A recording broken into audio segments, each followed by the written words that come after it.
I suck at jiu-jitsu. How do I suck less at jiu-jitsu? I guess to suck less. Ladies and gentlemen, the diabolical leader of the Head Knot Squad.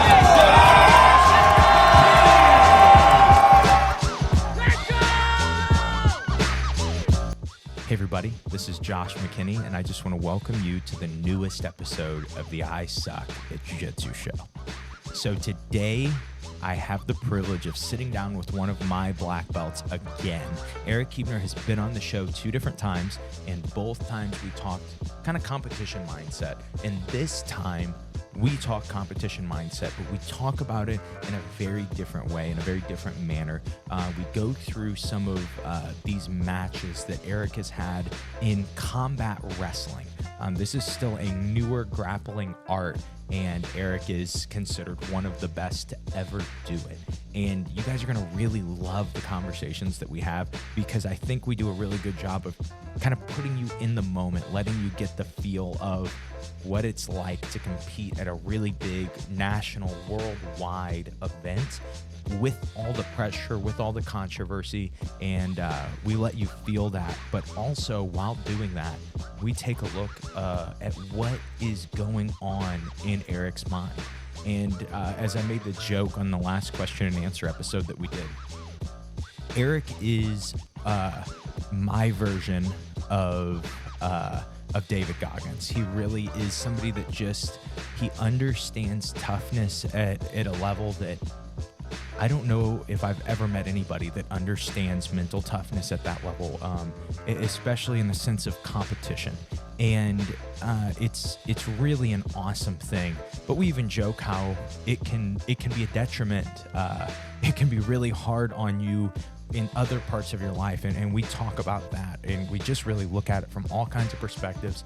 We look at the grueling process to developing that kind of toughness, and man, I really love how this conversation turned out. And like I told you guys last week, if you guys have not checked out the episode with one of my brown belts and one of my blue belts, Sal Woods and George Kurgan, also 2 lifelong wrestlers, we talk about Eric in that episode, but just like the same in this episode with Eric, we talk about George and Sal in that interview. So if you guys haven't heard that interview, I'm sure after you listen to this one, you will be motivated to go back and check out that interview. But I think it really is, we kind of touch on this missing piece for a lot of people who wrestled, who grew up grappling and grew up really in hard-nosed, tough gyms, wrestling all the way through school, even into college. Then all of a sudden one day they get sat down and they say, hey, you're not gonna wrestle anymore. You need to go get a 9-to-5 job. And we really touch on that. We really touch on this need to grapple that is developed in those young guys, and how jiu-jitsu can express that need. And so, if you know somebody who is a lifelong wrestler that especially has not picked up jiu-jitsu, be sure to send them this episode. I really think that it will stick, it will resonate with them, and it might even motivate them a little bit to come out and try a jiu-jitsu class and maybe just get back to grappling. But that's all I have for you guys. Let's go ahead and go into today's episode of the I Suck at Jiu Jitsu Show with Eric Huebner.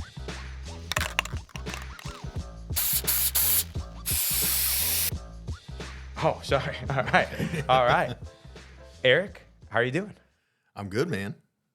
Good. Thanks for having me on. Yeah, it's been over 2 years. I didn't realize that it had been.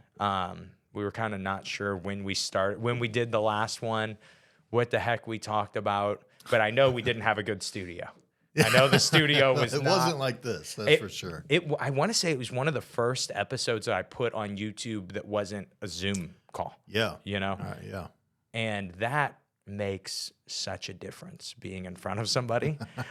So I just kind of wanted to start, and we kind of talked about this before, but I wanted to start. This is something we talked about last time, but this is a good story to revisit, and you have actually competed in this event since then.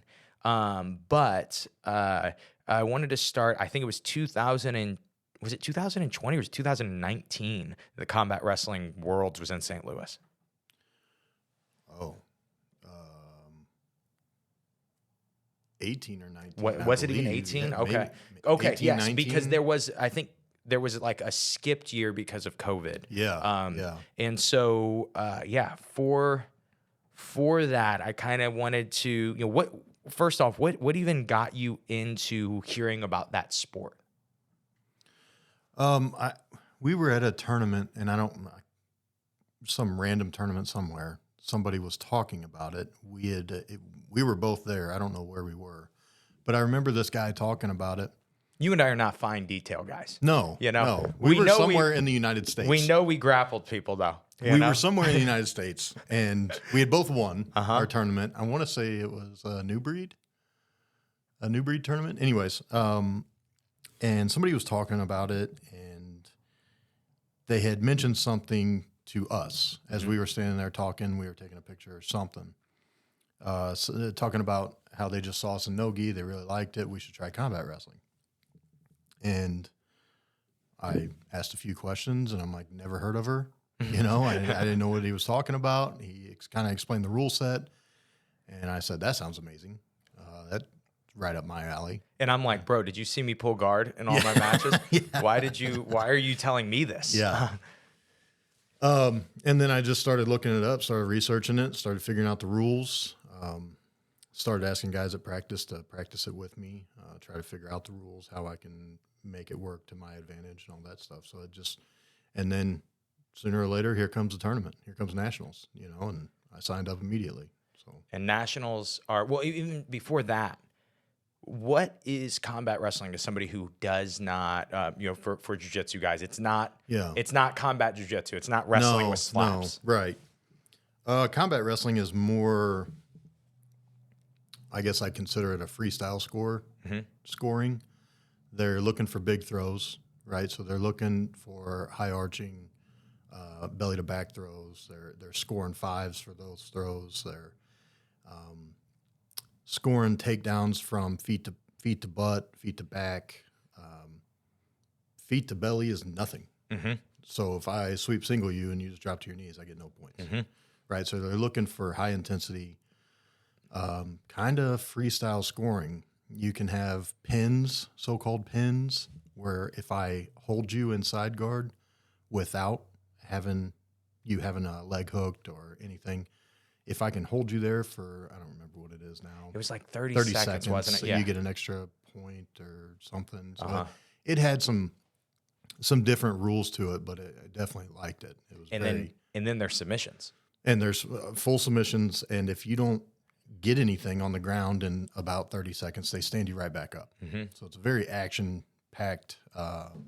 They want action the whole time, kind of like freestyle. Yeah. If you ever watch Olympic freestyle Greco, they want action the whole time. So and then the wildest rule was all resets in the middle on the feet. So you could have somebody's back, both hooks, rear naked choke, and you fall out of bounds. Yep. Reset on the feet in the middle. Right. Nothing. Right. That is, that rule set was wild. I remember, we'll get to this part of the story. I remember arguing rules, not knowing any of the rules. But as I was arguing, I was like, oh, this sport is so new. Yeah. These guys think I know the rules. Like, I'll just keep the argument going. But for you, how did nationals go to make the national team? Because they're in St. Louis the first time you do them, right? Mm-hmm. And then how did those go for you? Man, that was a long time ago. I think at the first nationals I competed at, I had 4 or 5 matches. Mm-hmm. It was quite a few.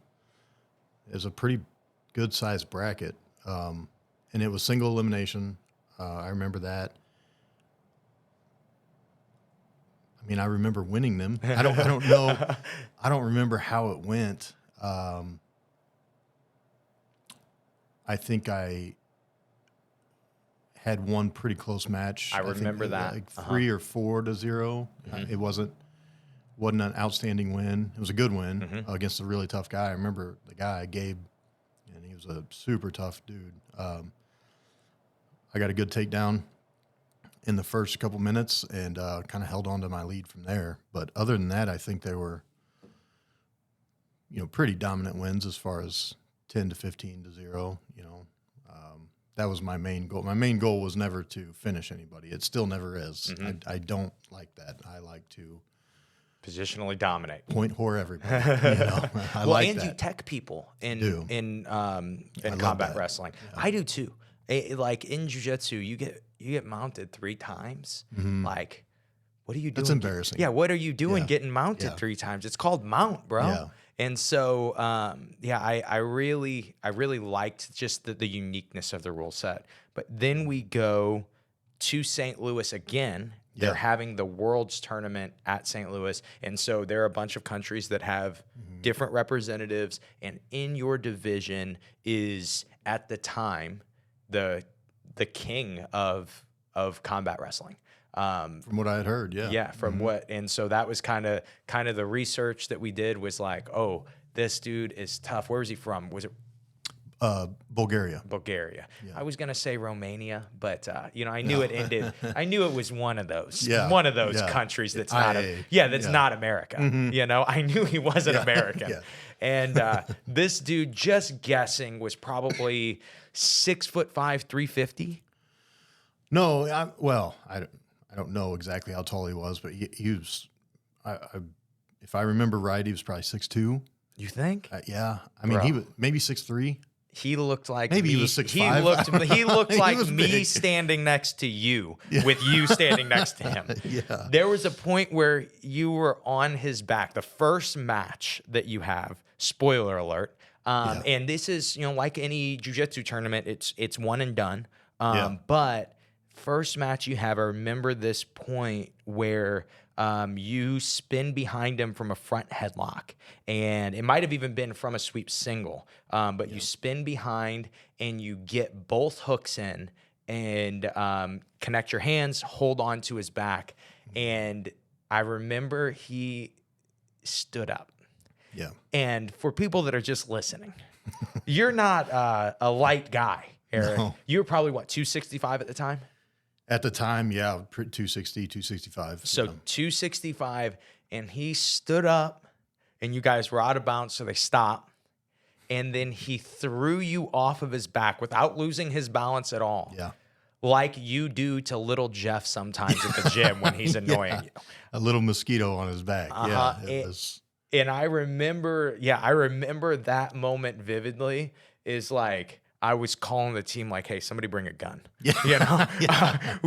I don't know what we're going to do about this. I just remember having a full body wrap, both hooks in, completely chest wrapped around, and he just stood up. Yeah, that was one of the biggest feats of strength that I've. Well, okay, that's not fun. You can't tell me that this dude was 6'2". This dude was Okay, maybe he was bigger. I don't know. He was a stunt double for the Big Show in the WWE. But then from there, I believe you end up winning that match by 1 point, correct?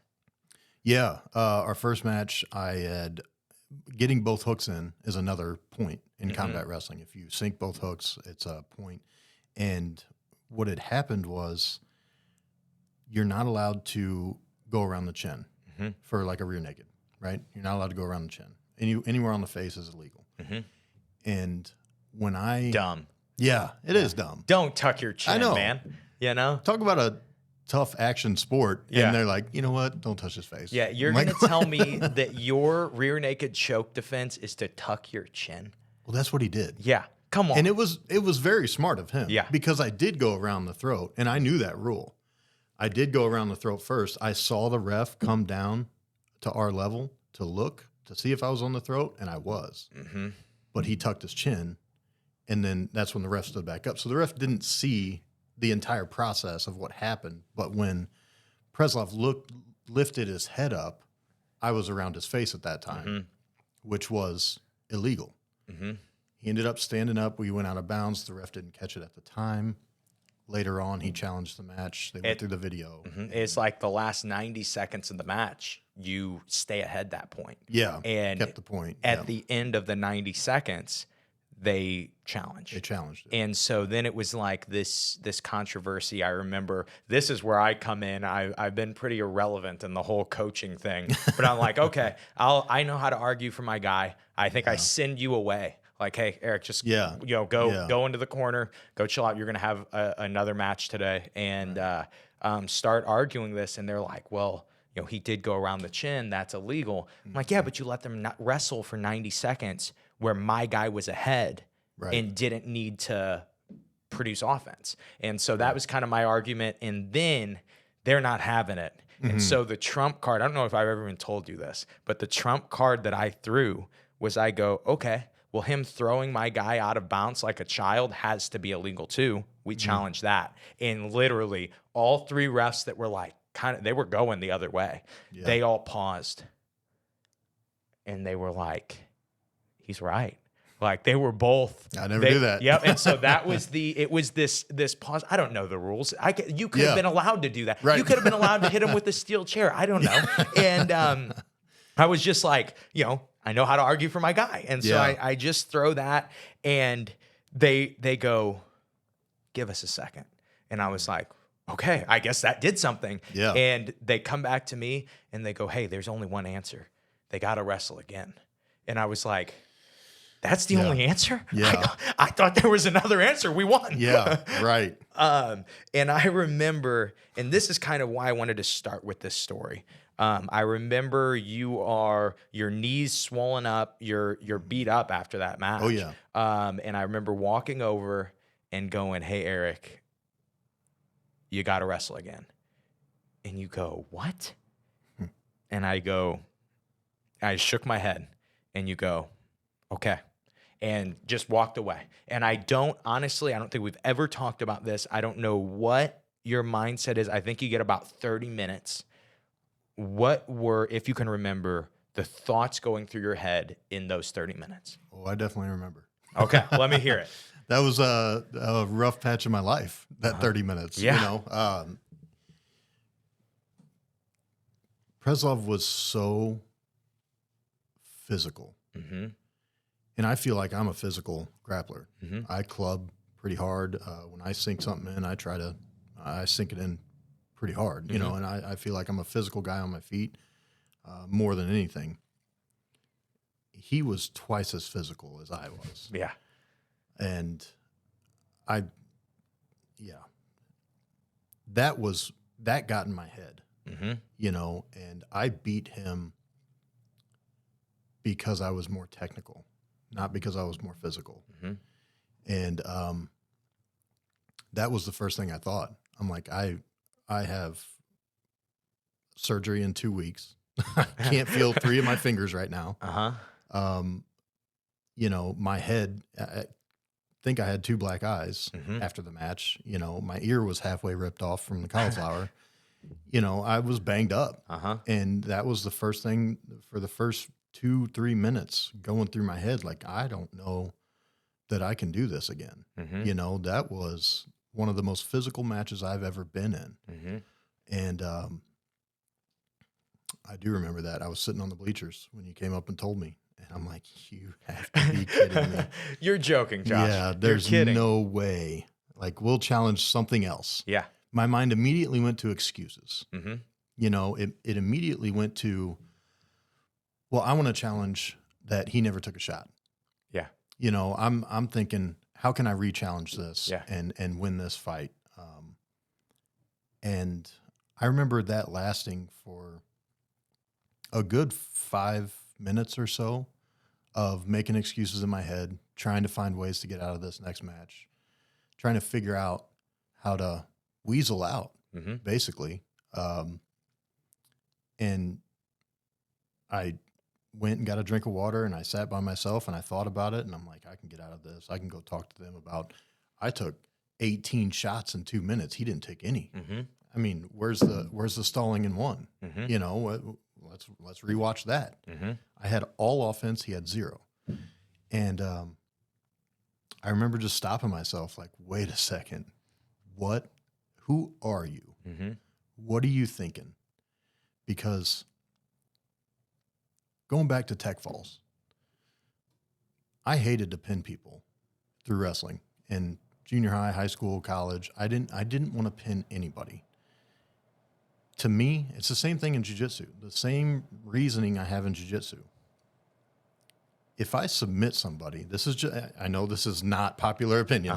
This is not popular opinion at all.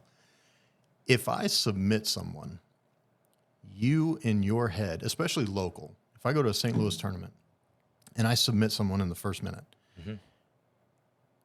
in your head, your mental thinking is, man, he just caught me. I got caught. I got caught. I don't ever want you to think that. I want to, in jiu-jitsu, in gi jiu-jitsu, I want to beat you 40-0. And I want to put on 3 or 4 submissions and let them go. And I, you know, and that's always been my thing, my whole life. That's been my thinking. And for those 5 minutes, I was thinking how to weasel my way out of that match. And I just remember sitting there and finally getting to myself where nobody was talking to me. And I'm like, who are you? Go prove it. Prove to everyone, prove to him, because he thinks he lost by that point. I can't let him think that. You know what I mean? I can't let him believe that he can beat me. And I need to prove it again. And now, 10, 15 minutes after the match, I can't wait to fight him again. You know, I had to sit by myself and think about it and really dig deep and say, I have to prove it. I didn't prove it. I have to prove it now. You know, and I remember all of that. That was because that sunk my heart when I heard that I had to fight him again. You know, I remember just the difference, because I could see it on your face that you were like, man, I don't know. Like when I first told you, I don't know if I have it. Yeah. I don't know if I can. I didn't think I did. And, you know, I know that you have surgery in 2 weeks.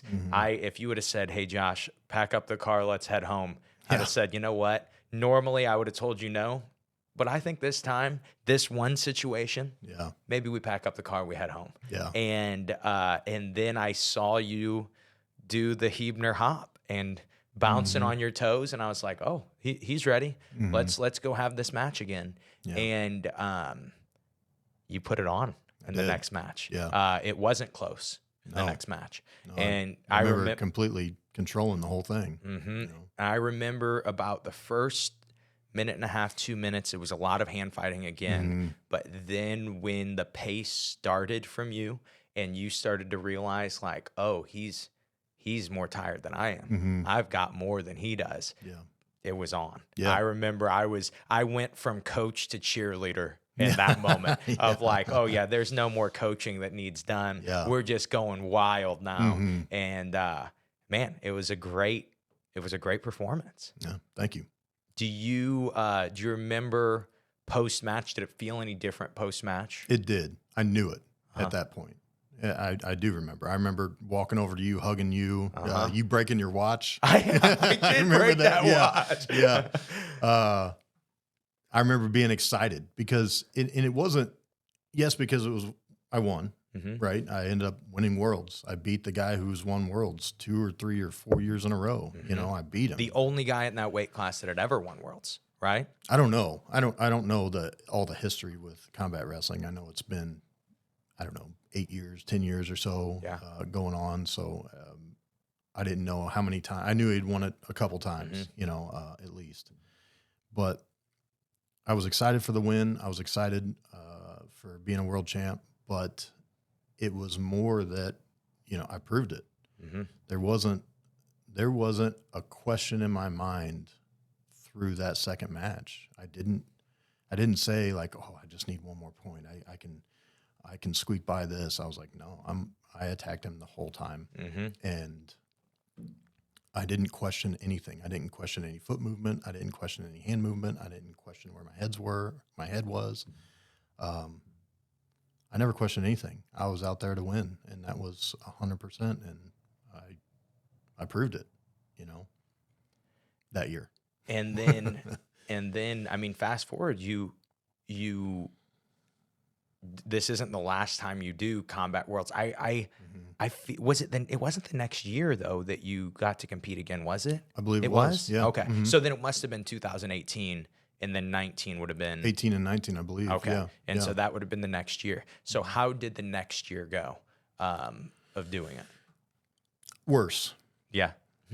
The next year went worse. That was my surgery after that World Championships. I don't know if it was 2 weeks. I was just guessing, but 2 weeks, 5 weeks later, however long it was, that put me down for, I don't know. I think I was out of the gym for 6 months, you know, and you were struggling to even train up until Yeah. then. I just remember certain times you would be like, oh, hand went numb and be out for a few weeks. I went and it was, I had something in the back of my neck where my arm went numb for like a month, you know, and finally ended up getting it fixed. But, you know, it was injury after injury, and getting back in the gym was difficult to do. And of course, my diet never changed, and it never will. I'm still eating pizza, drinking beer, eating cheeseburgers, you know, but I just wasn't in the gym 7 days a week like I had been for the past 8 years, you know, just starting jiu-jitsu and my entire life before that. So I never outworked my diet, but I always stayed in what I considered really good shape. I could fight any 7-minute match, no problem, you know. Well, then I couldn't anymore. My diet never changed over a 6-8 month recovery time. And I got fat. I got real fat. I got lazy. I got slow. And before you know it, I got 3-4 months and I got combat nationals again. So I started training, and I started training a couple times a week, you know, 2-3 times a week. And then I'd have a week where I'd have 5 and another week where I'd have 2, and having the kids and trying You make me do nationals with you. I did. You I know? did make you go with And me. it was only guilt that brought me there. I'm like, this dude is coming back from a broken neck. Yeah. I've never shot a takedown in my life. Yeah. I guess we'll do combat wrestling nationals. So I can make excuses after excuses. I didn't train, you know. Nationals was tough again, you know, and then I ended up winning it somehow. I had some easy matches, I had some tough matches, and then won it again when we were there. And what was that, Arkansas or That sounds Kansas? right. Or I think it was Arkansas. yeah. We never know. No, we've been everywhere. Who knows? Some other state than Illinois. So anyways, no, it didn't go near as good. I didn't train. You know, I didn't live up to my potential, and I knew I wasn't. So you go. What was your placing at Worlds that year? So I lost to Kulikov. I lost to Preslov that year in overtime on a push out. Another rule that I didn't understand: when you're in overtime and you step out of bounds, kind of like freestyle scoring, it is a point. And he pushed me out of bounds, and he got a point and won the match. So I ended up with second in my bracket. I got ultra heavyweight, second place at Worlds. And then I spoke with the team kind of after the tournament, and there's a few other guys that could have gone in the open, the open world champion. And I remember speaking with a few guys, the coach and a few of the other guys, and they really wanted me to sign up for the open after that loss. And so I did. And I had a bunch more matches that day. I had a bunch more, I don't know, 6 more matches that day. I don't remember. A bunch of tough matches, and I ended up winning Worlds again. I fought all the way through the finals. I remember I had France, I think, in the finals, and he was the, I want to say 185 or 205 pound guy who won Worlds in France, or for France, and ended up having him in the finals. And he was just a strong, scrappy guy, you know. And I think I ended up with 2 takedowns on him and won the match. I think 4-0, something like that. And became the open world champ that year, and second in my division. I remember watching and being like, what the heck is going on? Why does Eric keep, because like there was no commentary and there was no, I was like watching online and I remember being like, okay, I know he lost one, but why is he still out there? Yeah. Why does he keep wrestling? Yeah. Why does he keep wrestling? Yeah. And yeah, it was like you had like 6 more matches. Right. And it eventually, I was like, I think that this is the open class. Yeah. I think that he doesn't just have a 50-person division. Right. I think this is Right. the open class. Yeah. And it was really cool to see you come back on that. How were you feeling between divisions? Like, okay, now I'm gonna go wrestle again. It was the same thing. It was, I remember when I lost, I freaked out, and I'm not bragging. I don't feel like it's bragging, but I haven't lost in a long time because I've trained really hard for a long time. And I freaked out. I'm like, what in the world just happened? My entire year just flashed in front of my eyes. And I just completely downplayed myself. Like, you idiot. You have ruined everything. I beat myself up so bad. I shook his hand, shook the ref's hand. The coach had my clothes in his hand. I didn't want to talk to him. He knew it. I'm like, I don't need to speak to you. I grabbed my clothes and I ran downstairs. I ran outside in Romania. I don't know where I was. And I started doing sprints. And in some alley by this school where we were at in a country I've never been to. So sitting there in rash guard shorts and wrestling shoes, just doing sprints up and down this alley, just freaking out that I had lost. And just flashing back and just beating the crap out of myself mentally. And when I came back in, some of the team was standing around and we were going over, what had happened that day and everything. And they had talked to me about going in the open, and I didn't want to at first. I'm like, I'm done. I'm out of here. I can't believe I just lost.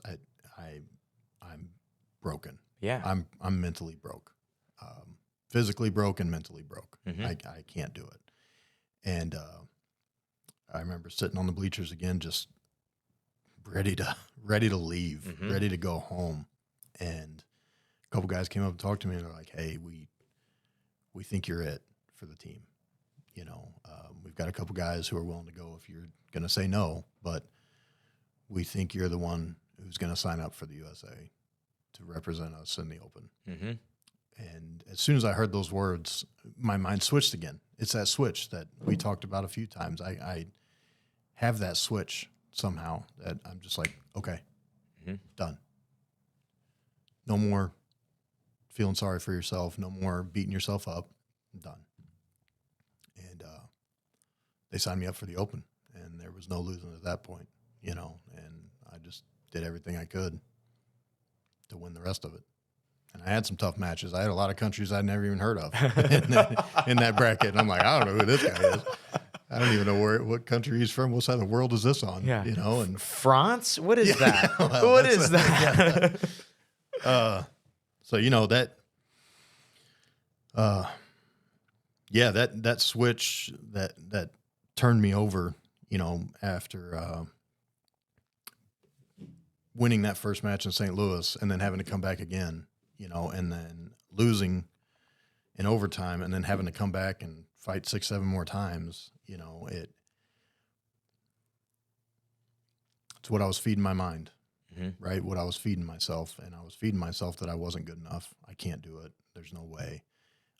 This guy's too good. These guys are too good. I'm already so banged up. I can't compete. I can't do anything. I can't live up to this expectation. And then I just remember everything. I remember my training since I was 4 years old. I remember my training for the past 8 months for this tournament. I remember everything, and I remember the struggles to go through, the not being home with my kids. is a struggle. Going to work every day, having a job is a struggle. Training hard in practice is a struggle. You know, everything was a struggle. And just fueling that with that motivation and changing what I'm feeding my mind at the time is what got me through, in my opinion. I stopped feeding the bullshit of my mind saying, I can't do it, I can't do it, I can't keep going, you know, and I fed my mind everything else. Mm-hmm. You have trained your whole life. You have done all this work, and you're going to tell Team USA that they're all wrong. Mm-hmm. You guys are all wrong. No, I can't do that. You know, no, I'm not going to tell them that.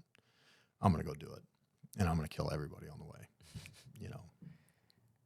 And, you know, just sat there in silence for a while, for probably 30 minutes, just maybe an hour, just sat there in silence and thought about everything, and thought about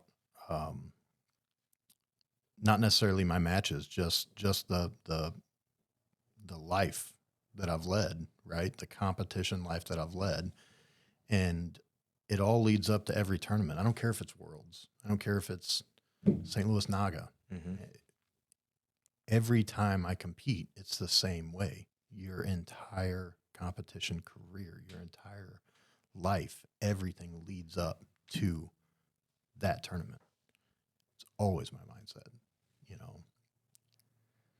So at what point do you find out that you are going to be inducted in the Combat Wrestling Hall of Fame? Not for a few weeks after I got back. Okay. Yeah. I don't remember how it happened. I think somebody just sent me the link, you know, and just said, hey, by the way, you know, you got inducted to the Hall of Fame, you know, and I'm like, oh, okay. That's pretty awesome. You know, How did that feel? I mean, you go, because like for perspective, like you said, you've wrestled since you were 4. You've done combat sports since you were 4. You know, have had probably thousands, would you say, of matches? Yeah. And, you know, it leads up, and not that you have to go like, oh, this is the biggest thing I've ever won, but this is a worldwide recognized combat sport. And you win Worlds open class the next year, you're going to be recognized as a Hall of Famer. How did that feel for you, or what was the thought for you?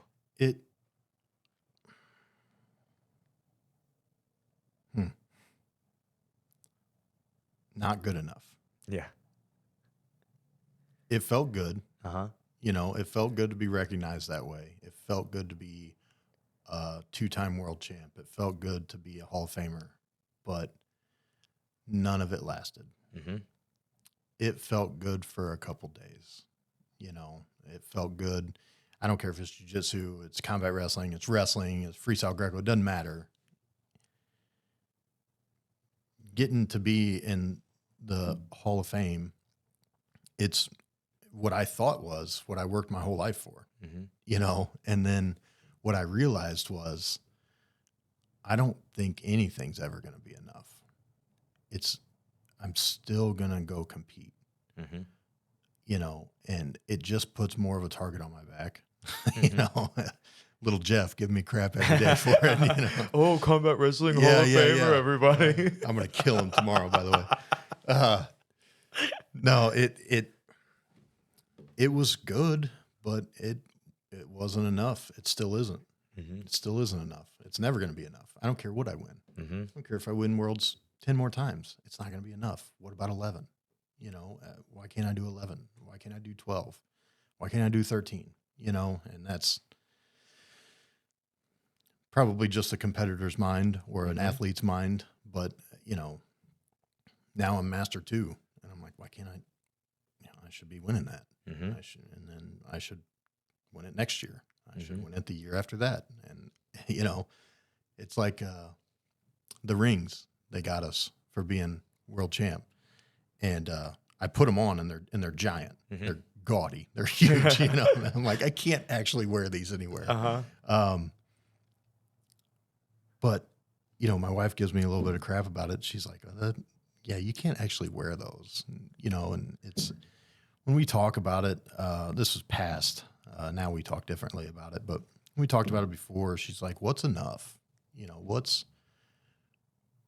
You've won worlds twice. Mm-hmm. You've competed in everything in jiu-jitsu. You've won everything you can. You got to go to worlds. You got to do this. You got to compete in the next one. You're always looking for this. You're always looking for that.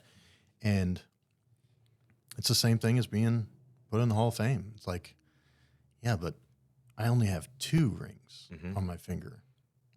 I have 4 fingers. I have a on lot each more hand, to go. Yeah. And it's weird.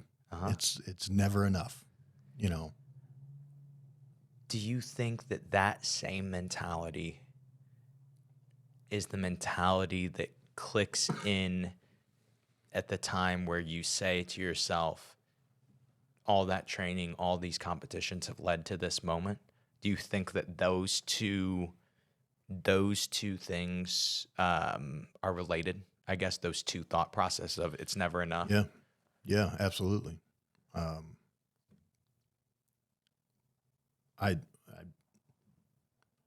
I think more in the moment, definitely in a tournament, but afterwards, it's like if I do a IBJJF and I beat everybody 15-0, and I'm like, man, probably should have scored more.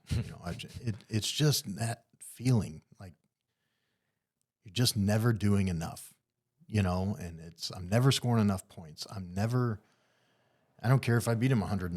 I'm like, man, 102. I had the time. I had the time to get 102 there, but I didn't. Uh-huh. And I beat myself up about it. And, I beat myself up about it for a day. And then I'm like, okay, time for the next one. Mm-hmm.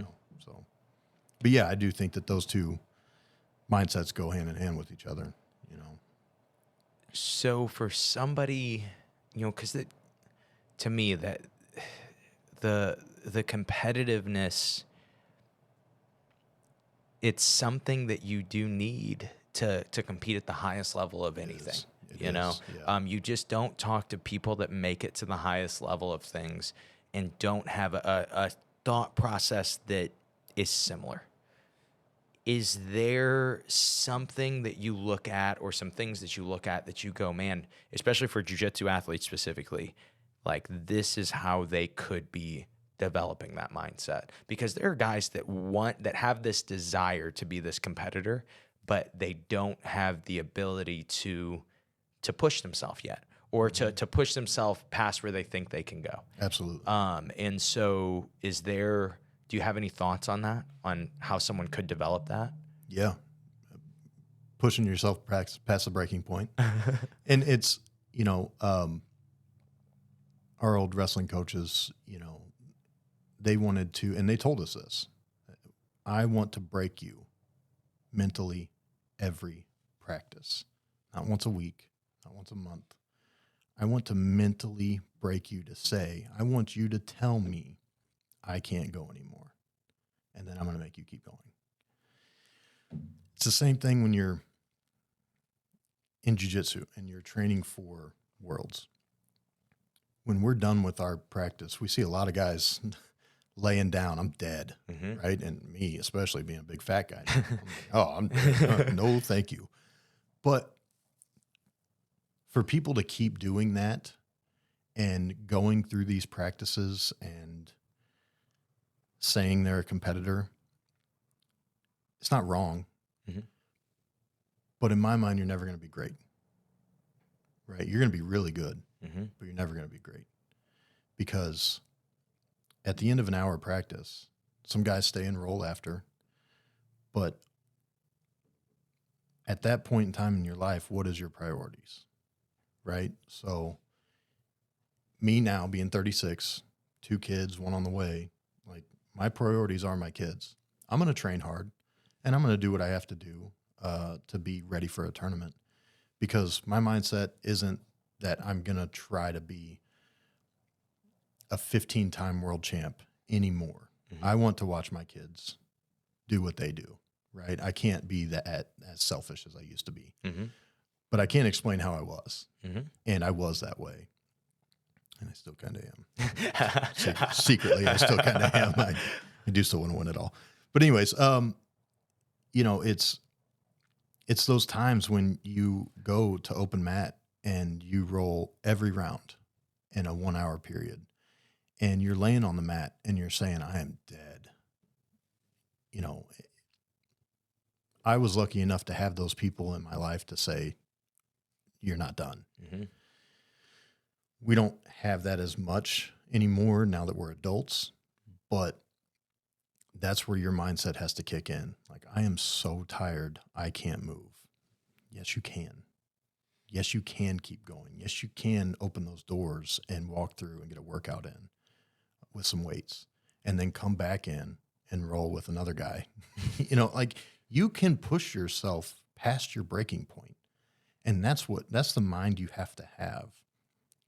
When you push yourself past that breaking point over and over and over again, when you compete, you've been broken. Mm-hmm. You've been broken down, and you have been broken so many times to where if you're down by 5, you still have it, and you still have it. You know what I mean? Mm-hmm. You've been broken like that before.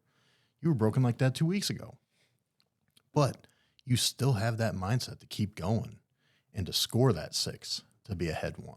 You know what I mean? You can still have that, but it takes a lot more than what you think, mm-hmm. because what you think is you're done in those practices. And that's where you become a little weak. Mm-hmm. You're like, yeah, I'm done. I'm really, really tired. Yeah, we know you're really, really tired, but you're broke. Mm-hmm. Can you push yourself past that breaking point? Right? Every day, not just once or twice. Every day, can you push yourself past that breaking point? That's why I brought up priorities, mm-hmm. right? Because we're adults and we have time.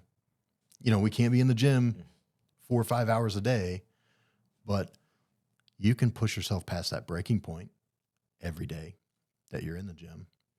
You can. It's what you want to put into it. And that is going to callous your mind into what I believe mine has been put into. And there's no stopping me whatsoever. I don't care who it is. I think I'm going to beat him, mm-hmm. because I've been past that breaking point thousands of times to where I can't get up anymore. But I still do. Mm-hmm. You still keep going.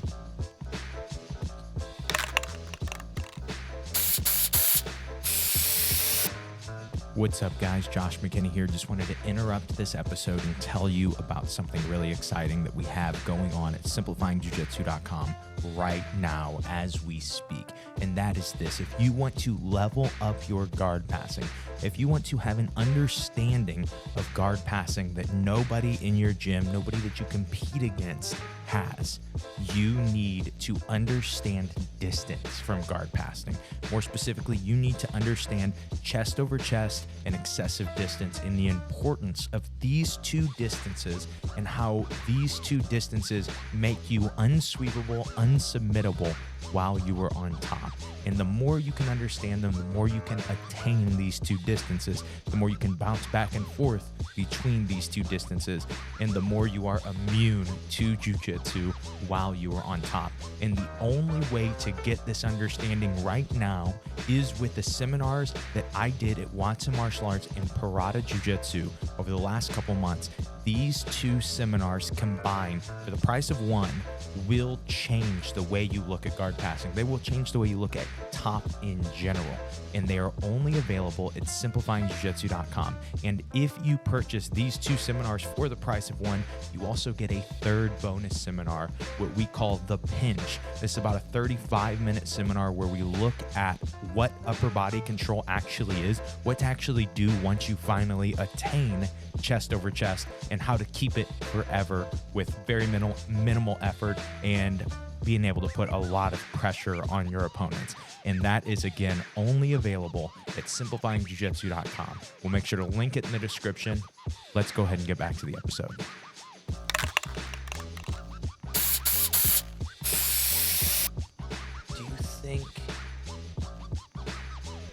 think that it is necessary to have a coach there or someone there pushing you in this specific, like this elite mindset that we're talking about? Do you think it's possible once you get to that point to simply be self-motivated with your training, or do you think you need a coach that says, okay, now you're wrestling this guy and you're starting from the feet? I think you need that to start to figure out what your breaking point is. Give it 2 weeks with somebody just standing over you to find out what your breaking point is, right? If I was doing it to you and I found out what your breaking point was, I had that match limit number, that amount of effort that I saw you put in, and I see that breaking point that you have to where you can't get up off the mat anymore. Now I'll know, and I can coach you through that, right? I can help you through that breaking point, but it won't take long till you do it on your own. Then everything builds off of it, right? Your muscle builds off of it. Your endurance builds off of it. Your eating habits build off of it. Your family life builds off of it. Your mentality changes. I've been broken. I've been mentally beat down, physically beat down to where I can't go anymore. But I got back up and I kept doing it. And that's the difficult part, is knowing what your breaking point is and seeing how you can handle yourself after that. Do you feel like there becomes a point that you do have this callous mind, or do you feel like it is losable once you're there?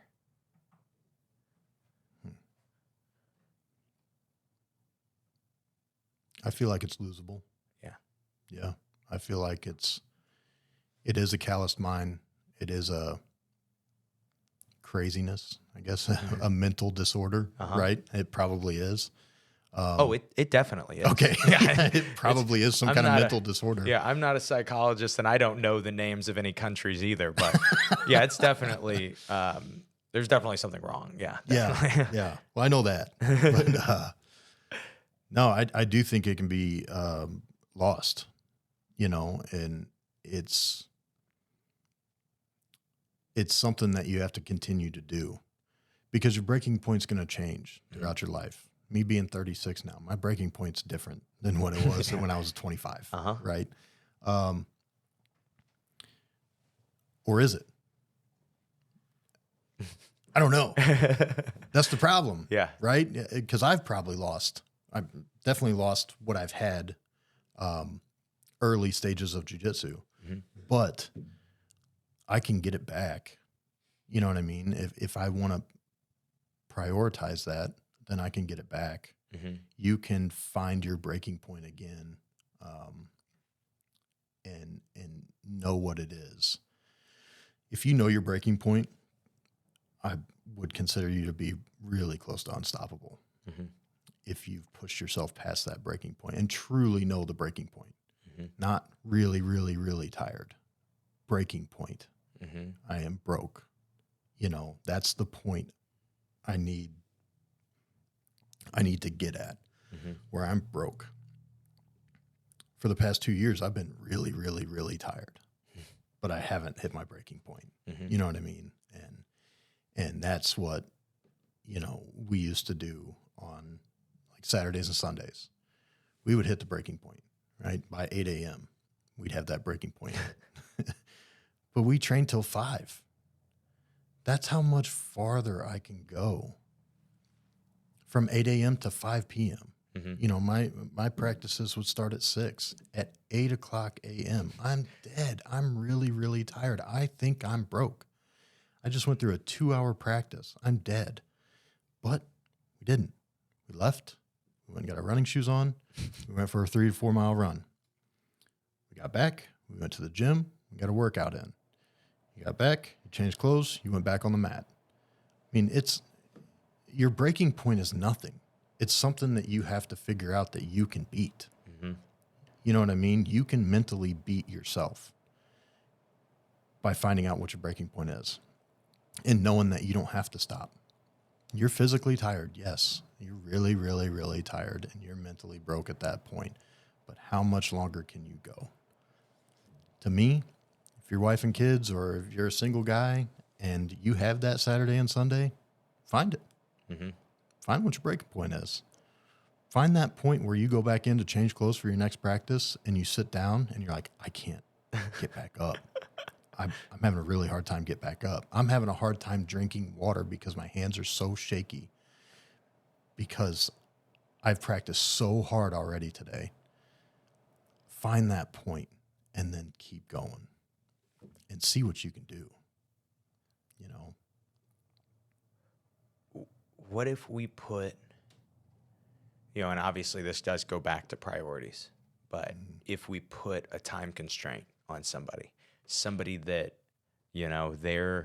their goal is to win big in jiu-jitsu, but their time that is dedicated is 10 hours a week they get to dedicate to doing jiu-jitsu. Right. In not even just physically, more what mentally should their focus be? How should they be focused on getting to that point? And I even know for some people, they're like, man, 10 hours a week is even a lot for me. Sure. And so like, what would be for someone like that? You're talking just coming to practice, right? On the mat. Yes, mat on the time, mat. The 18 time that hours. they get to, they have family, they have work. Yeah. They are required this certain amount of time with those things, and they get to dedicate 10 times to, not study, but physical acts of grappling, physical acts of violence. Yeah. I would say stop going live. I would say for your 10 hours, 2 hours a day, 5 days a week, stop going live. As hard as you physically exert yourself by going live 30 minutes a day, exert yourself harder in drilling. And drill for 2 hours a day, 5 days a week, as if you're in a match. I'm a big guy on drilling. I love just drilling. To make a serious competitor, it's drilling. You get live, you'll get live time, but if you have 10 hours a week and it's only mat time, I would say drill 2 hours a day as hard as you possibly can, as clean as you possibly can, and there's no getting uptight in your belt. You're making it a live match, but you're drilling for 2 hours a day. That's how that would be a textbook way to get unbelievably good. When you say drilling, what is can you describe because it always seems like, especially when I talk to guys that wrestled, drilling is a different thing than it is with guys that do jiu-jitsu. Very high-paced drilling, like you're going live. When I hit a move, if I hit double leg, I am doing it full speed. I am breaking him all the way down to the mat, and I'm getting right back up before he even gets up, and I'm waiting for him. That's drilling. Drilling is hard. And then are you drilling the same thing repetitively, or do you have a set of things that you're drilling? I would have a set of things. Yeah, It wouldn't be the same. It would be the same thing for 20 minutes at a time. Yeah, sure. But it would change up. I'm still basing off this 2 hours a day, 5 days a week. But I would go 20 minutes or so on each individual thing that I wanted to work, and I would work it so unbelievably hard to where I'm broken after 35 minutes of it, to where I have to really push myself to get through the next hour and a half. I mean, I'm that far. I want to go that hard off the bat of drilling to where I don't want to do anymore. My mind starts telling me, right? It starts telling me, well, if I just took that extra step, I'll get an extra second break, right? Your mind starts telling you these things. I'm going to take a break here. I'm going to get the side control, and I'm going to drill this easy move, right? I'm going to drill crossing over into mount for 20 minutes. There's my break. That's the tricks that your mind plays on you, right? And that's not what I'm talking. I'm not talking about drilling something easy. I'm talking about drilling really physical, hard exercises for 2 hours. And that's what I think it should be. It's more of you're still trying to break yourself mentally. You're trying to get your mind to tell you those things, to tell you, I'm good. I'm good on these. I'm good enough. I don't need to drill these anymore. I don't need to drill that hard on this move anymore. That's what your mind starts telling you. I don't know if you've ever heard those things. Of course. Okay. That's what your mind starts telling you, and you start believing it. You start believing those things. And that's where somebody needs to smack you across the face and be like, what are you doing? You just hit this blast double 35 times. And on your 36th time, you stood up and put your hands on your hips and walked around for a second. You're broke. You're broke. I don't care what you say. I don't care if you needed to catch a breath. I don't care about any of it. You let your mind win. Just then. Those extra 5-6 seconds that you took a break, you let your mind win. That's how I view it. Man, I totally get it. I think that's something that is lost in jiu-jitsu now, is because I think for developing skills, people are getting away from repetitive drilling. But I do look at the physicality, because it's something we've done forever, right? It's like you do this a bunch of times. The physicality difference of repetitive drilling, and it may be a combination of repetitive drilling plus you getting up 100 times on top of it, to reset the move. And I think it's like it is the amount of offense that you have to do in those drills, right, that does push you physically like nothing else. And again, I think a lot of wrestlers would agree with that. And it's just something I think maybe I've picked up in that. But I remember drilling thousands of knee cuts, right? And then it's funny. There's like, because now the big push in jiu-jitsu is like, oh yeah, we don't drill at all. And I can't say that I drilled for years that knee cut, and I did competed at the beginning of, I guess, 2023. And I was doing a bunch of no-gi, and in no-gi, I don't knee cut a lot. And for whatever reason, in my match, it was what was available. And I found myself hitting like 4 or 5 knee cuts. And it's like, I hadn't went for a knee cut in 6 months. You know what I mean? And like, it's already embedded in your brain. Yeah. Since I had a gi on, I hadn't done it, but it was just like, no, that was what was there. And especially that was what was there when the cardio was going. And like, that was the physical recollection that I had when I was really tired, was like, yeah, your body does this when you're really tired. Right. You just jump over to the knee cut, right? Yeah. So I want to say we've done probably an hour at this point of just kind of mindset. And so before we kind of move on, is there anything you have to add to at least like the mental toughness aspect that we've been talking about? I think that if you can feed your mind differently, you'll start acting differently. What do you mean by that? If you feed your mind negative thoughts, you're going to be negative, right? If you feed your mind positive thoughts, you're going to be positive. And I'm no scholar at any of this, you know what I mean? But for some reason with jiu-jitsu and wrestling, it's always clicked for me. In life, not so much. But in combat sports, it has. And what I feed my mind in any combat sport, there is no negative. There is no, I can't keep going. There is, but I break that, right? I change my mindset to start thinking a better way. And I think that's the ultimate goal. If I can think the other way, if I can tell myself, oh man, I'm having surgery here in a couple weeks, I better take it easy, or I better not practice as hard today, or I better not do this, I better not do that. That's you lying to yourself, in my mind, in my opinion. That's you lying to yourself. You can do it. You can do something. You know, if you have knee surgery on your left leg, you can still work out the rest of your body. Mm-hmm. What's stopping you? You know, probably even easier because you're on pain pills. You know, I can work out all day. I don't care. What time is it?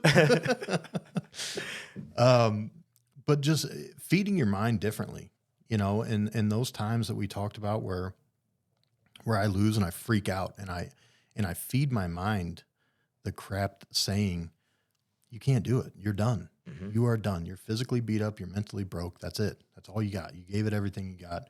You didn't win. Sorry. You're not as good. Mm-hmm. And then realize you're doing it to yourself. Your mind is telling you these things because you're so physically exerted that you want to stop. Yeah, I want to go drink a beer and have a piece of pizza. Yeah. But is that going to help me win? You know, is that going to make myself think the right way? Thinking the right way is different. Mm-hmm. It's not giving in to everything that you think. You know, stop yourself from thinking that way and say, I'm down by 5 in the middle of a match. Well, I'm just going to make sure he doesn't score anymore, and I'll maybe try to score a couple and make it not as bad, Mm-hmm. right? That's what your mind's going to tell you. You know what I mean? Mm-hmm. And that's what you have to realize, that you're playing tricks on yourself. Your mind is telling you to kind of give up, Mm-hmm. show some exertion, but you're done. You know what I mean? And that's where, if you can change the mentality of how you view every match that way, then that's the point I would try to get across, is change the way you think about every situation and every practice and every drill and every live go, every tournament. Think of it like you're training for worlds. Like you are trying to break yourself. You are trying to see the extent of what your body can do, Mm-hmm. and then go farther than that. You know what I mean? That's the message I would try to get across, I guess. And that's something I've noticed too. Obviously, I've known you for a really long time, but Mm-hmm. even in this conversation, the mindset that is negative is always focused on the past or the future. It's always, you know, this happened. I can't believe this happened. Or it's, I can't go further, you know, than, I never thought of it like that. know. You're right. And Yeah. I've something I've picked up from you is like that the mindset that works is present. I can control this 1 second, and then I can control this next second. And then that's all that I'm in control of. Right. And that's all I can think about. Oh, you're tired. And that's like kind of what I argue about, you know, when people talk about, you know, especially when mentality wise, we're like, man, I'm so exhausted, I can't do anything. It's like, no, you know, you could do one more. Yeah. You know, you could do one more thing. You know, you could fight for one more guard pass. You know, you could fight for one more sweep. You could fight for one more takedown. But what you're thinking is, well, if I fail on this, then I'll be at completely empty, and then I'll get submitted. You know, Sure. then I'll be completely empty. And I just, you know, something that I really focused on even for myself over the last few years. And this is kind of why I ask about having a coach help you with it. You know, when I will go to Revive and, you know, really push the training hard, and then Junior has another super soldier like walk out of the closet and he's like, okay, you're going to do stand up with him. Yeah. And I'm like, oh, okay. Where did this guy come from? Where did this? What is this, a bear? Like, what are we doing here? Yeah. And then Another D1 wrestler. And then it's like, and you know, if there's a takedown, you restart from the feet. I'm like, wait, I didn't even do takedowns, man. Like, and you do this over and over, and it creates this this thing where you start to realize, like, oh, I was just worried about getting taken down. I was just worried about getting too tired later. Exactly. And like, I'm, you know, I thought that I was worried about having to drive home, you know, and it's like, you know, Jeff drove with me. He can drive if I need him to. Is he old enough to drive? No, Okay. he's not. But that's just like, I think to that. And I just noticed that difference in mentality for me, as a competitor has been like, you know, in deep matches now, the thought process has been, I am against the clock. There's 2 minutes. I need to get off 10 moves. I need to get off. You know, that's the only way I'm going to win this is if I can get off this. Sprint. And it becomes this difference in mentality where so many matches that I have, even the ones I lose, I stop and I'm like, man, I just didn't get it done in time. I just didn't have enough time. And it stopped being like, oh, I was done. I just didn't have anything else. Yeah. And I think that shift to being present has made just a monstrous difference for me. Right. So I just kind of wanted to kind of take a step back.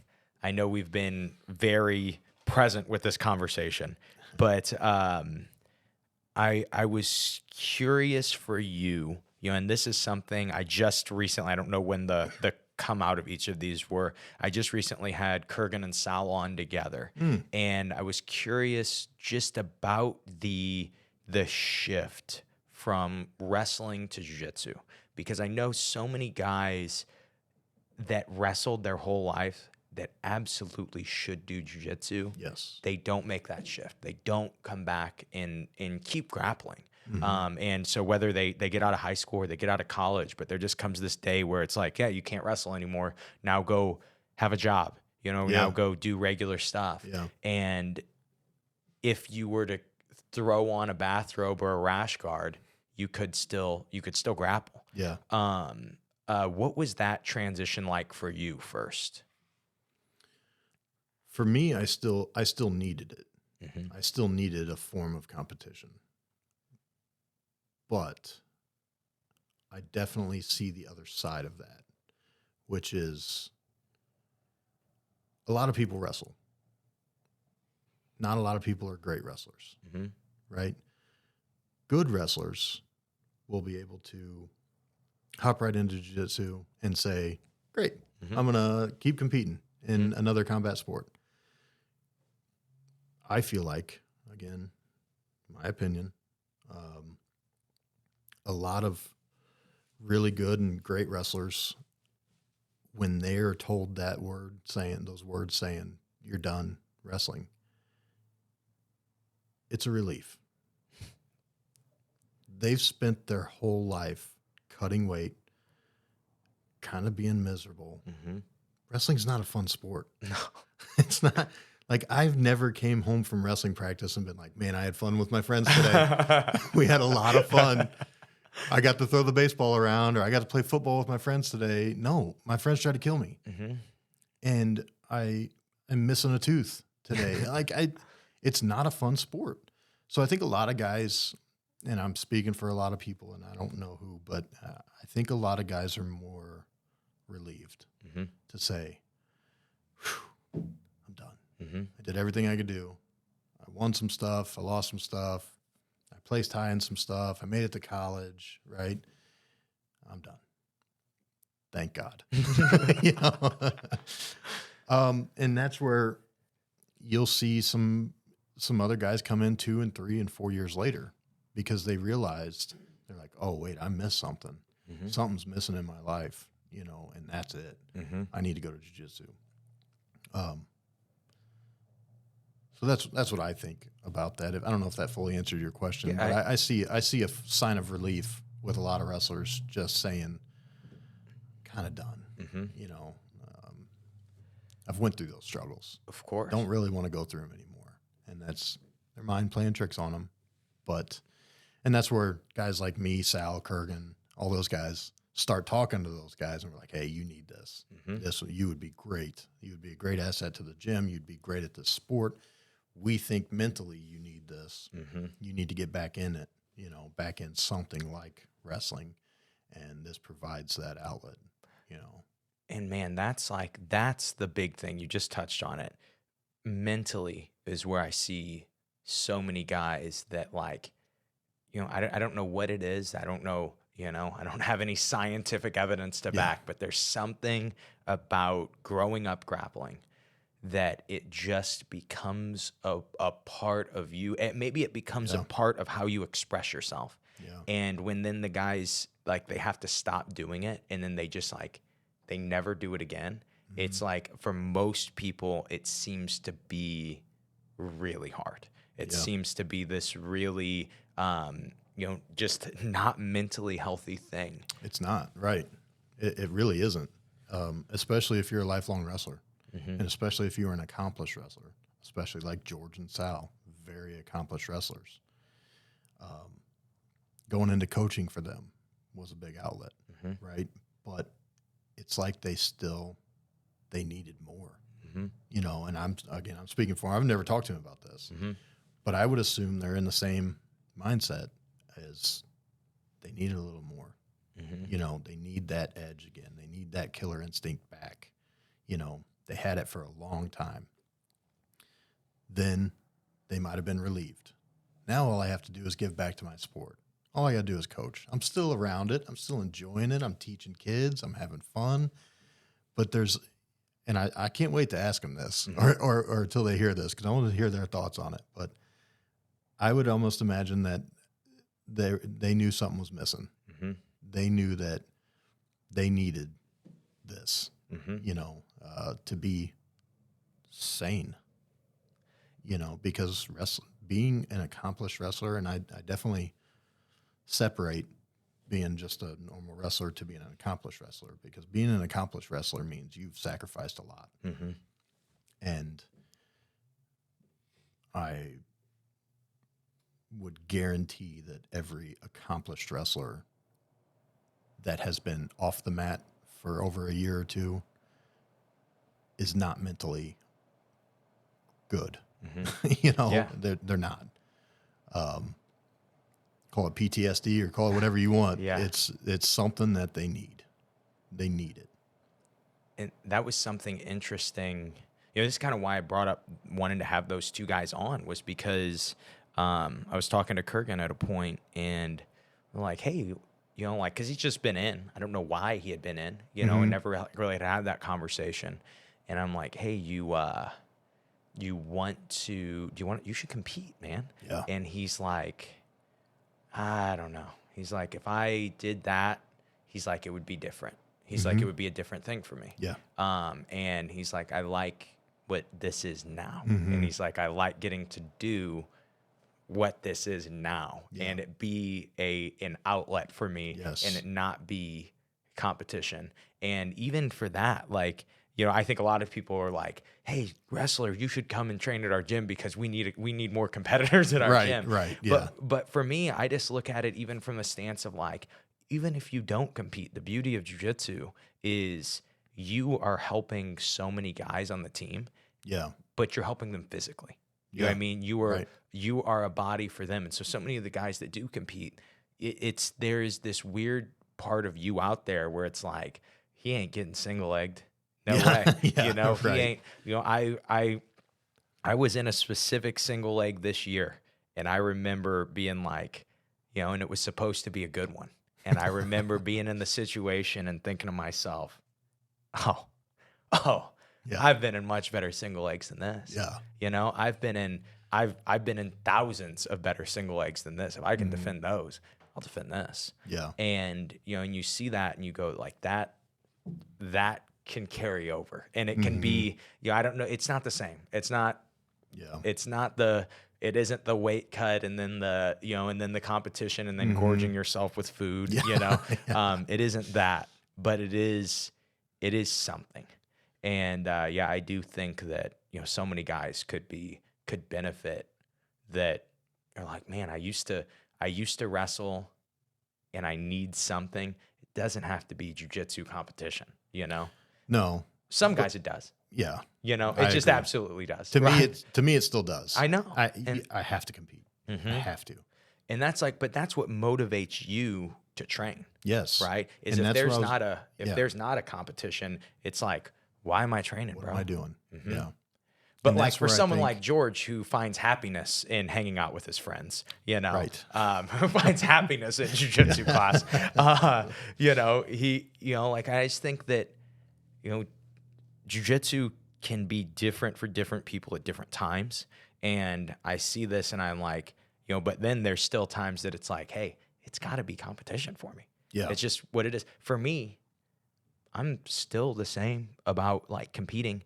I've never not been a competitor. I dread the time that I won't be a competitor. Right. You know, Yeah. I look to lose a big part of yourself. Yeah, and I'm like, that has been, for me, that's been, you know, I have been a jiu-jitsu competitor longer than I was not a jiu-jitsu competitor. You know, I was alive for 14 years before I started competing, and I've done jiu-jitsu for 15.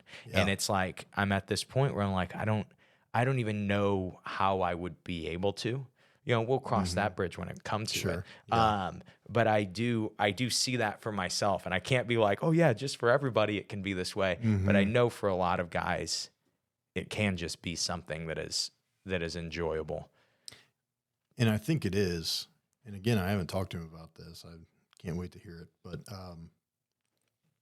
I think George and Sal and other wrestlers of their caliber, when they're just practicing, they're having fun. It is fun. It's fun to come to jiu-jitsu practice and just get a workout in with your friends. But as soon as you sign that paper and say, in 2 months, I'm going to compete, the way our minds are trained is that's the last day of our life. Nothing in this world matters until that happens and until we win. Our life's over. Your mentality changes. Everything changes. You're not happy. You really aren't. You're set. You're fine. I'm not saying you're depressed. You're focused. You are focused. Nothing matters. And again, I don't care if it's a Naga St. Louis. My life is over at that point. Like my life, nothing else in my life matters except that. And I'd be interested to hear if they agree with that, because I feel like they would be the same way. And I feel like they're not going to compete because of that. Because I still go through it. When I say, this is the tournament I'm doing, I plan on dying that day. Like seriously, I have no future in front of that day. There's no future in my life in front of that day. My future stops that Sunday when it's over. You know what I mean? And it is a weird, weird mindset, but that's what's been embedded to us in our brains. Like, it's hard. It's hard. I know it's hard for them. It's hard for me to just come to practice without knowing that I have something coming up. Of course. It's really hard. But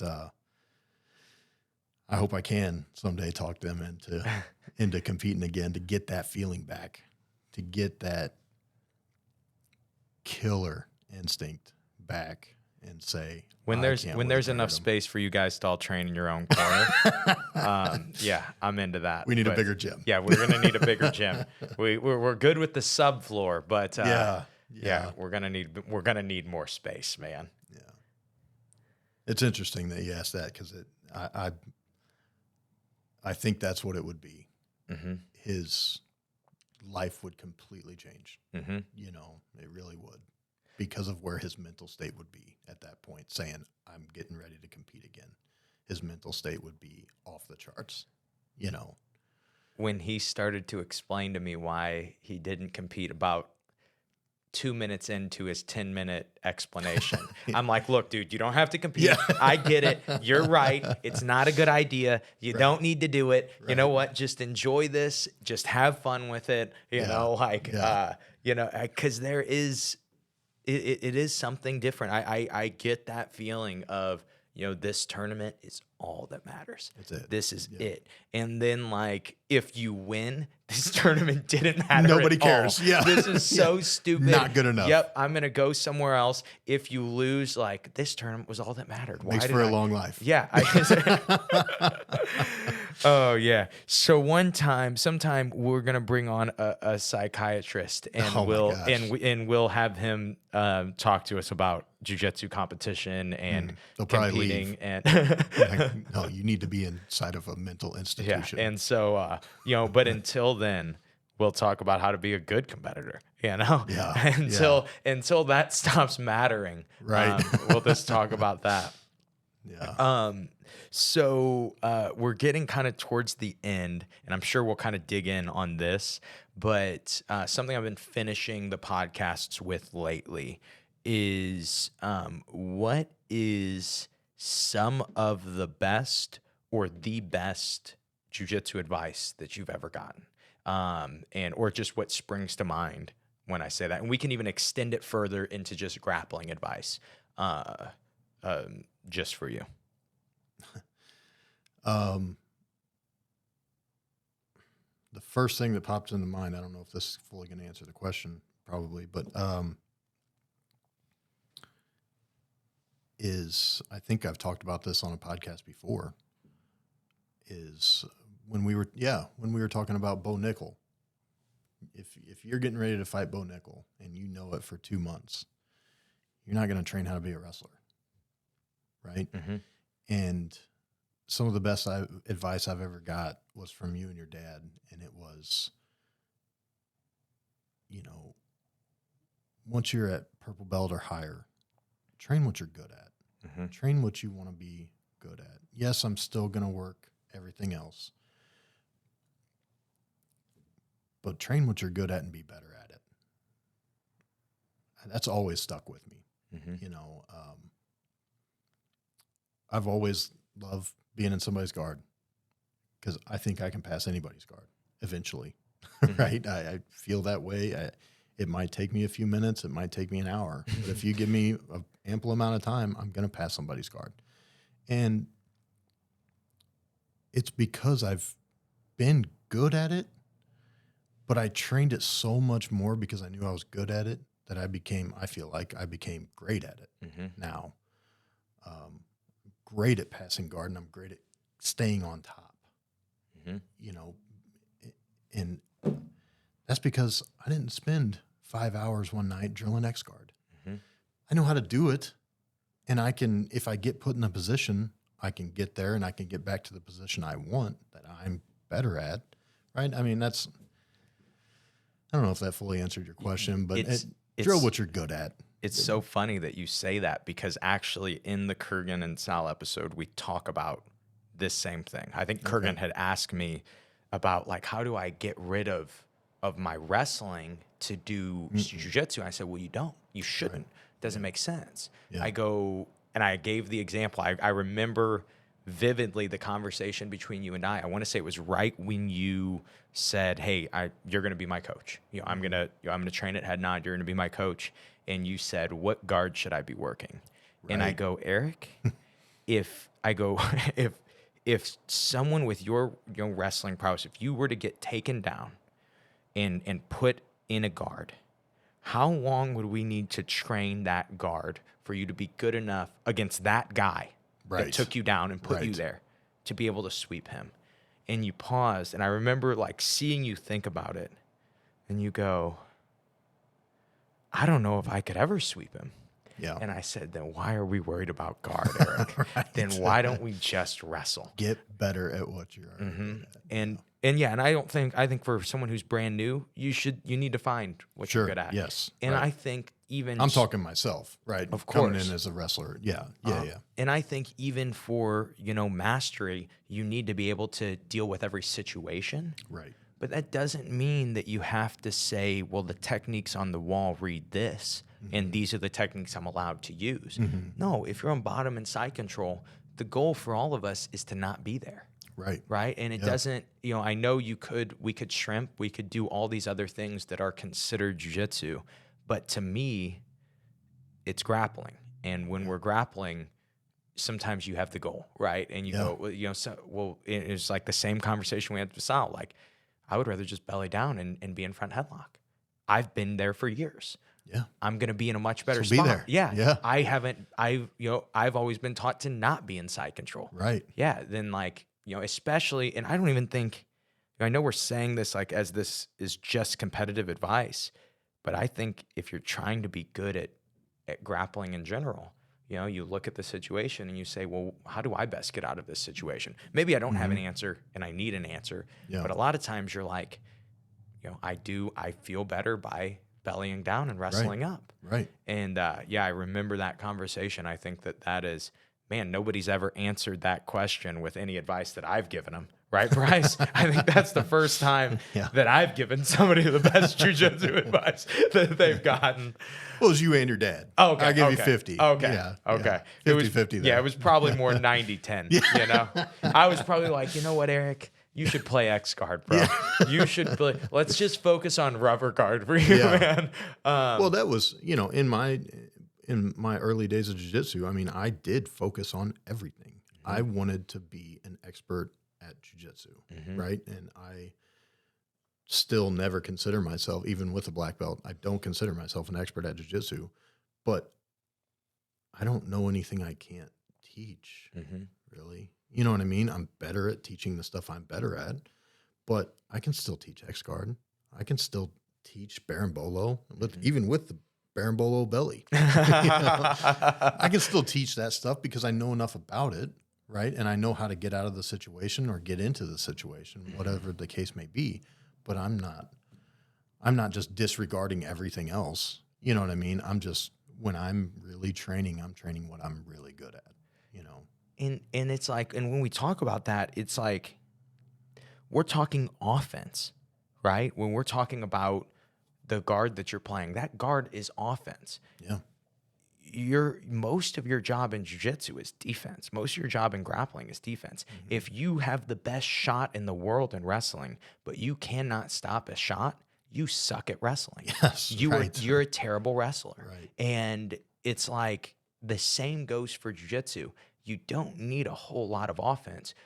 It's you versus one person. You need to be able to prevent them from doing things to you. Right. And I just think that gets lost for so many people. It's like, no, I have to know 15 moves from every single guard.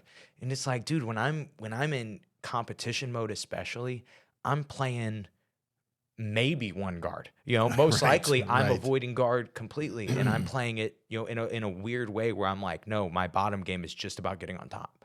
What I mean? I don't even play guard. Right. It's just like, how do I get on top? And my top game is about not getting swept or submitted and getting the pass eventually. Yeah. And it's like, it just gets lost for so many people that like, they need to learn all this stuff. And if we did that in striking and it was like, I need to know every single strike and be great at it. It's like, no, you need to not get knocked out. You need to learn to keep your hands up. Yeah. And we just, for whatever reason in grappling, people think of the offense as what you know.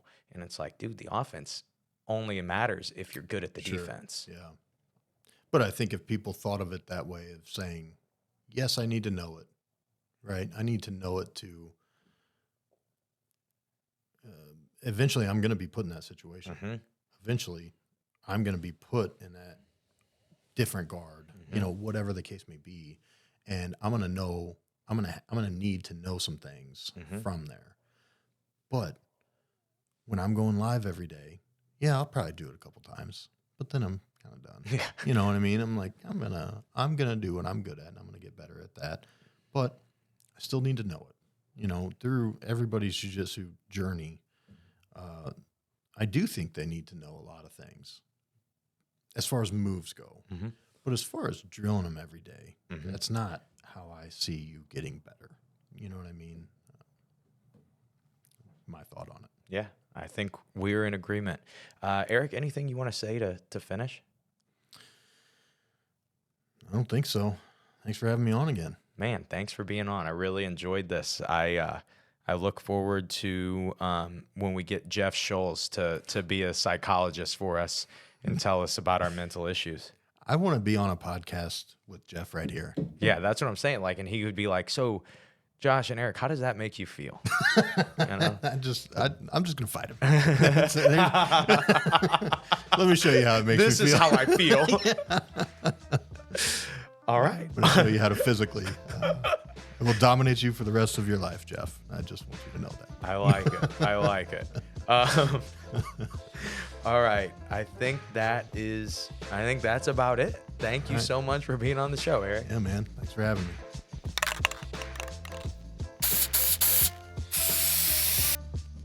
And that is the episode.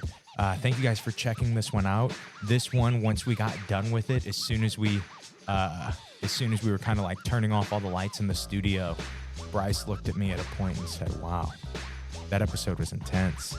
And it really was. And that was what I really love about just how honest Eric was about the mindset, especially about the negatives, when that negative self-talk and how he was fighting it in all these different matches, and even where that mental ability to be able to flip that switch came from.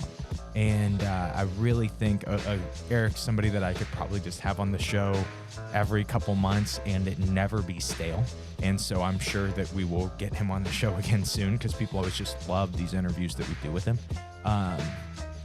But next time, I'm sure we'll be able to look at it from an even different perspective. So if you guys, as always, if you have any questions for the next time that I bring Eric on the show, be sure, if you're watching on YouTube, to just drop them in the comments, or you can send me an email, josh@simplifyingjujitsu.com. That being said, a week from today, we have a Christmas special coming out. And so we're going to have some jiu-jitsu related and Christmas related questions and answers for that episode. And again, you can always just comment any question on the YouTube channel. You can send me an email, josh@simplifyingjujitsu.com, or you can send me a message on my Instagram, @McKinney. But besides that, just wanted to give one more big thank you to Eric Huebner for being on the show, and look forward to having him on again. Hopefully this episode was good for you guys. Hopefully you learned something. Hopefully it helps you as a competitor. This is really one of those that we made specifically for competitors. And most importantly, I hope this episode helps you guys suck just a little bit less at jiu-jitsu. Have a great day, guys.